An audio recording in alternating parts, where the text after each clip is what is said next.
Hi everybody, my name is Lori Holden and I live at 459 Sunny Hill Road and here in Lunenburg. It's a new group home and I've been here for 6.5 years and I'm originally from Athol, Mass. Born and raised. I had a brother who passed away in 1989.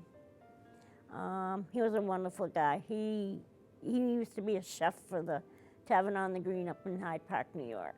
Growing up for me was difficult at the beginning because I lived with my real mom and dad, and I was abused. I got taken away when I was 6 months old because I have what they call a traumatic brain injury from them, because they beat the crap out of me. And I have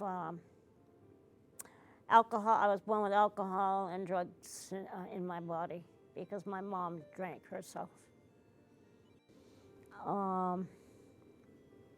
My parents brought us both, my aunt and uncle brought us both up at the time, and then called them my mom and dad, who I love dearly. They took me in because I only weighed 35 pounds soaking wet when I moved in with them. And I never went back. This family gave its all to me and my brother, literally. They tore their hearts out for us because they couldn't have children. So they literally took care of us like I was their own child. And I love them to death, but unfortunately they have now since passed away. I went to school at Athol High, graduated in 1977, and from there I went to the Mount Wachusett Community College, and I have a public communications degree. I have a associate's degree in business administration, and I was going to go to school for nursing, and I waited for a while, met up with this nice gentleman, and his name is Albert, and he used to follow me back and forth, and one day we met each other in a bar, and I went out with him, and he used to take me to places I've never been, like to Riverside Park, bowling. That was our big thing. I never knew how to bowl before, and I used to go on TV. I was a big bowling champion. I had first place trophies. Loved it. He was a fantastic bowler, Albert was. He really is. He was very good at it. We got married in September 23rd, 1989. We went to the Cape for our honeymoon. We had a great time. We spent the whole week at the Cape. And I was working for a company called TAC Medical, nurse's aide, certified nurse's aide. And he worked at Sterrett's for many years in tool machine. It's a tool factory up in Athol. It's the main factory in Athol right now. This year, I'm going to be celebrating our 33rd anniversary, and we've been together for 42 years. Yeah, we would go places, do things together. We would go out to eat, places I've never been. The beach. We used to go to Hampton. I had never been before. He would just we would never stay home. We were never home. The day I went to his house after I met him the night before at the bar, I went up to his house, and one of his brothers opened up the door, and he's like, "Oh, hi, Lori." I'm like, "Oh my God, am I at the right house? Does Albert live here?"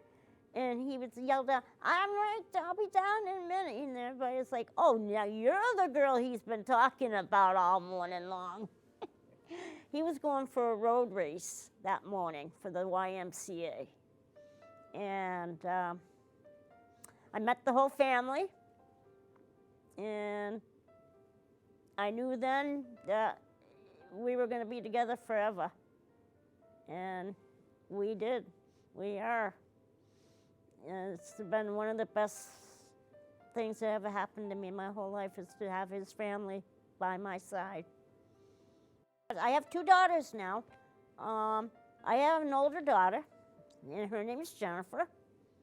And she's married to her wife, Danielle. And they have 2 beautiful dogs, Freddie and Dewey. They're 2 rescue dogs from the South. I see them quite often. And they live in Framingham. And then there's Kayla, who's my little clone of me. And I mean, she is a clone. With the red hair. She was born with red hair. She was my little peanut. But now she's grown into a beautiful woman and gave me 2 grandchildren. Yeah, I got 2 grandsons, 3 and 5 now. It's been 25 years, believe it or not. My accident happened on Sunday, August 15th of 1998 at 5:15 at night. He knows it like it was yesterday, or today, actually, because he was in the accident with me.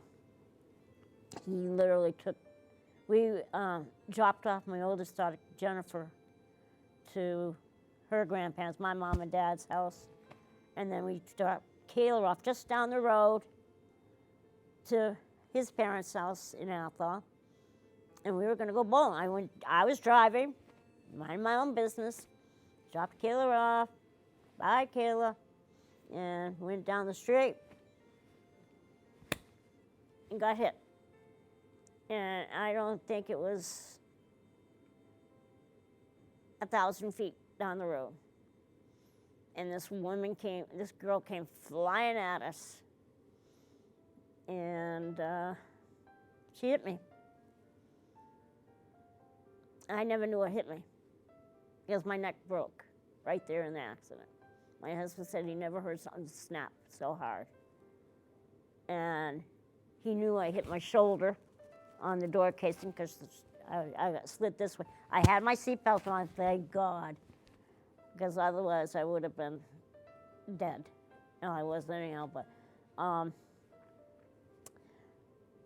my head went in between the steering wheel and the speedometer cable.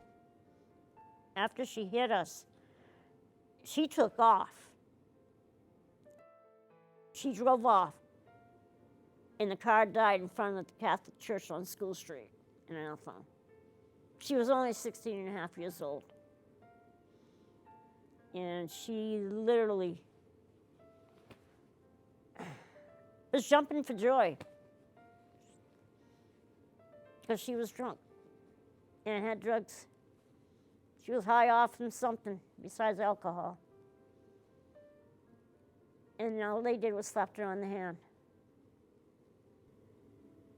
I literally I fractured my skull in multiple places. I've had shunts put in my head to keep the blood going. I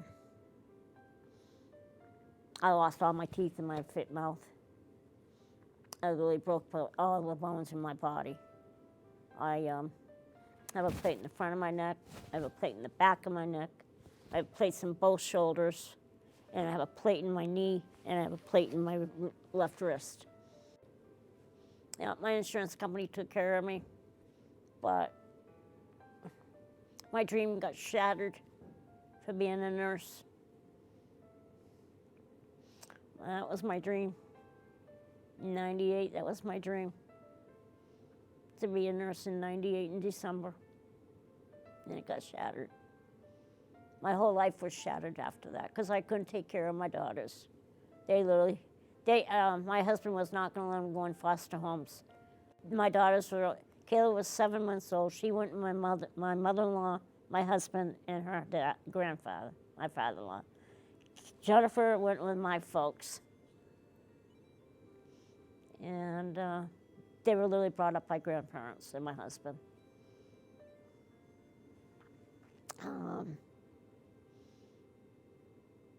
It was tough because the only time they saw me was in nursing home life. My husband would bring Kayla down every day, well, when he could, because I started out in Springfield, landed in Concord, landed in Boston, landed in Brookline, landed in Fitchburg, and I landed in Gardner. So a lot of time in Boston, hospitals, getting my body put back together. I had to go from taking care of my 2 daughters and my husband to where now I have to be taken care of. And I'll tell you something, I don't wish this on anybody. I really don't. What happened to me wasn't fair. Someone said to me, I am a victim. And she's right. My whole family is. We are victims to her. And there's nothing I can do to take it back. But for me, I look at it like, hey, I'm here now. I'm ready to tell my story. And it's going to be a rough one, but in the end, I'm alive by the sake of God, who I at one time never believed in him. I never did, but I do now. And I did after my thing, after my accident. I believed in him because he brought me back to life.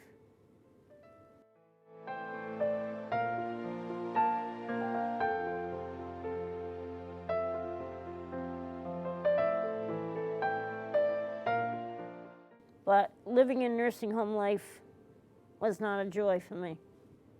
In October of 13, the nursing home sent me out because I was very weak, couldn't keep my eyes open. I was bleeding inside, bleeding internally, because nobody was checking my Coumadin levels.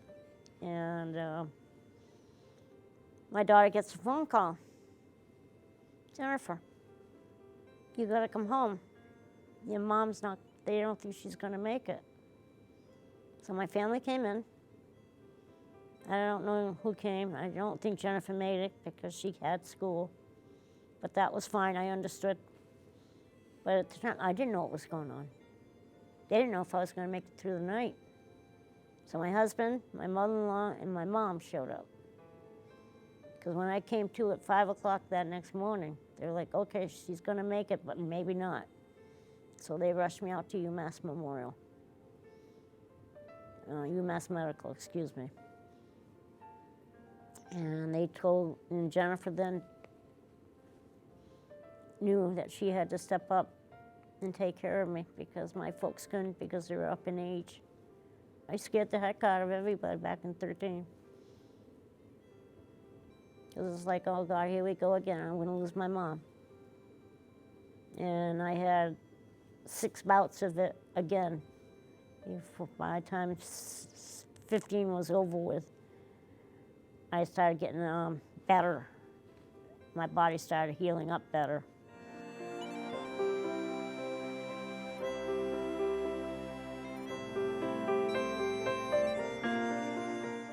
Back in 15, 2 ladies came to the nursing home and wanted to know if I wanted to move into a group home. And I'm like, should I? I'm like, what's the catch here? And she says, there's no catch. It's just we think you might be better off living with 3 different people, and you have your own bedroom, and people will be working for you 24 hours care.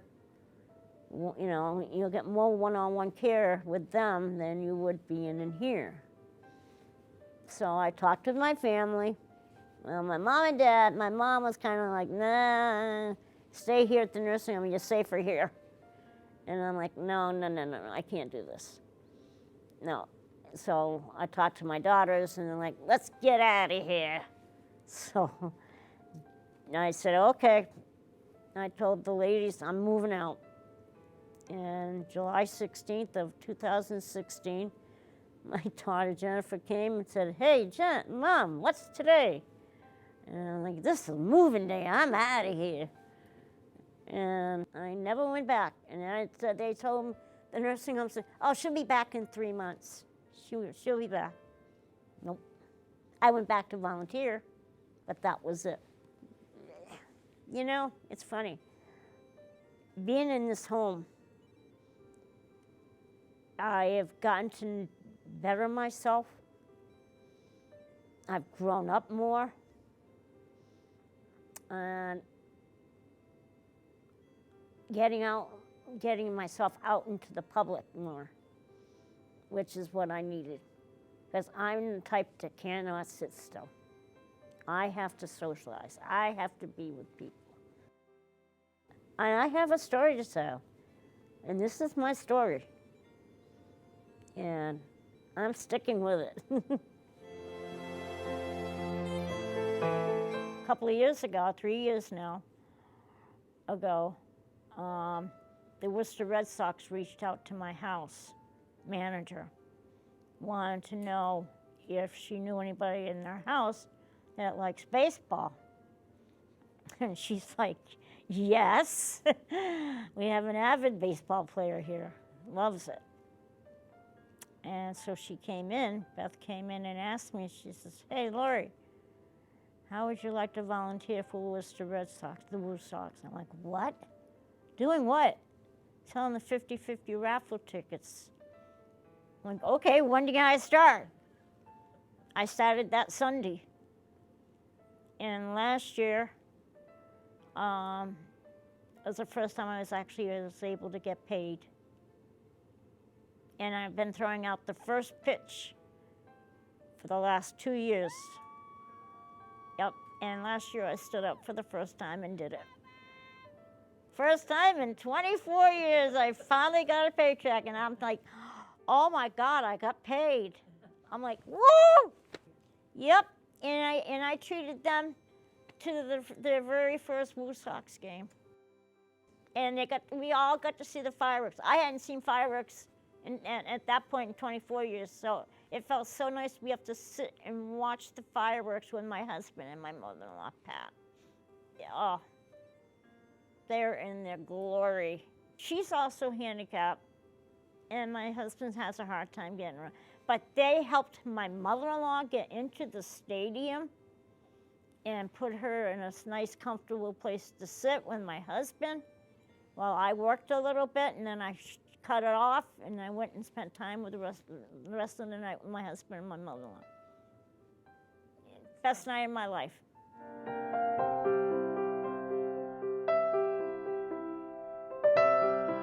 I definitely have got to get out to the schools, driving schools.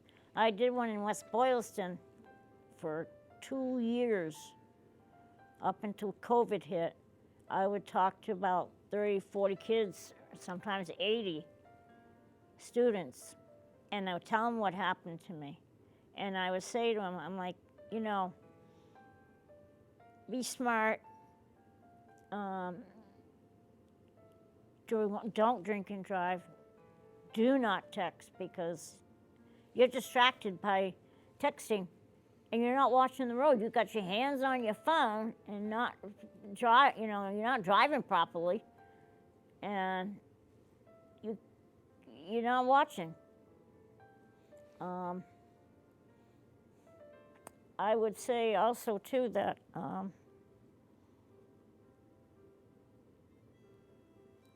if you're going to drink and drive, call a friend, call your family, because they sure don't want anything happening to you. Call Uber, call somebody that has a cab or something, because this could happen to you, your family, a friend, or yourself. You could kill somebody. And that's not something I don't think you people want to have happen, because I'm living proof. More ways than one. I mean, you figure I've died 10 times and I've come back. I've lived past cat lives. So I definitely want to get out into the school systems and let them know that, hey, you know, drinking and driving is not cool. You may think it's cool, but guess what? It ain't. You could seriously do some severe damage to people. I know I have a friend of mine that did that. And he was in the car with him. The guy that drove got decapitated. My friend ended up being paralyzed. And he told the guy to slow down. And they hit a tree. And he's now still in a nursing home. And we're still best buds. And I met him in the nursing home. And so he knows what it feels like to be hit by a drunk driver. And I felt bad for him because he was an innocent bystander, but he also had been drinking. They both had been. And they thought it was cool to go home, race down down the road, on the backside of a road. One guy didn't make it. So you never know.